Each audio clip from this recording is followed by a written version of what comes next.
میں اسے چودھری کیوں مانوں؟ میں اسے ملک کیوں مانوں؟ میں اسے ارائی کیوں مانوں؟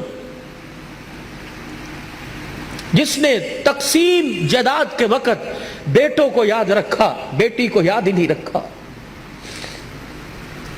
تو لاکھ قبر پہ گلاب کے پھول ڈال، تو لاکھ روزانہ ہر سال 10 محرم کو قبر کی لپائی کر، لیکن اللہ کی قسم بیٹی کو حصہ نہیں دیا۔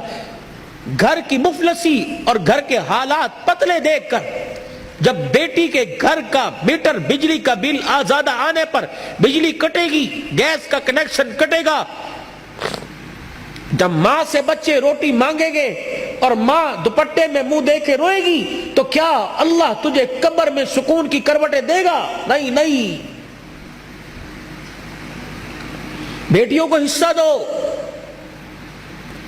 بہت سخت پکڑ ہے، قیامت کا دن ہوگا، اللہ پوری روح زمین کو لوہے کی بنائیں گے، پھر جہنم میں اسے جہاں تک اس کی مرضی اس کو گرم کیا جائے گا، پھر اس پوری زمین میں سوراخ کر کے ایک جہنم کی زنجیر اس میں ڈالے گا۔ اللہ فرمائیں گے لاؤ، جس نے دنیا میں بیٹی کو حصہ نہیں دیا، یہ زمین کی سلیٹ اس کے گلے کے اندر ڈال دو اور درے مار مار کے پورے میدان محشر کا چکر لگاؤ۔ لوگ پوچھے یہ کون ہے؟ کہ یہ وہ ظالم ہے جس نے تقسیم وراثت جائیداد کے وقت اپنی بیٹیوں کو یاد نہیں رکھا تھا۔ اچھا مجھے ایمانداری سے بتلاؤ، بیٹیوں کو حصہ نہ دینے پر تمہاری کون سی صحت میں اضافہ ہوتا ہے؟ بیٹے کون سا تمہیں سونے کے چمچے سے منہ میں تمہارے خوراک ڈالتے ہیں؟ اور یاد رکھنا، مرنے کے بعد بیٹے، اللہ ان کو زندگیاں دے، بیٹے جائیداد کے وارث ہوتے ہیں، لیکن بیٹیاں جب تک زندگی ہے باپ کی چرپائی کی وارث ہوتی ہیں۔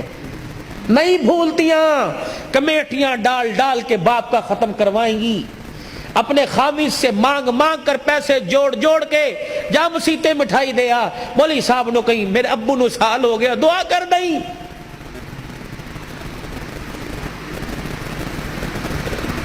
یہ دین ہے، میں اسے کہاں ڈھونڈوں؟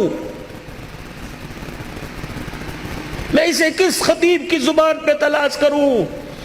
کس مورخ کی تاریخ میں تلاش کروں؟ کون سے فسانے اور کون سے ناول میں اور کون سے سنڈے میگزین اور ایکسپریس اور نوائے وقت اخبار میں تلاش کروں؟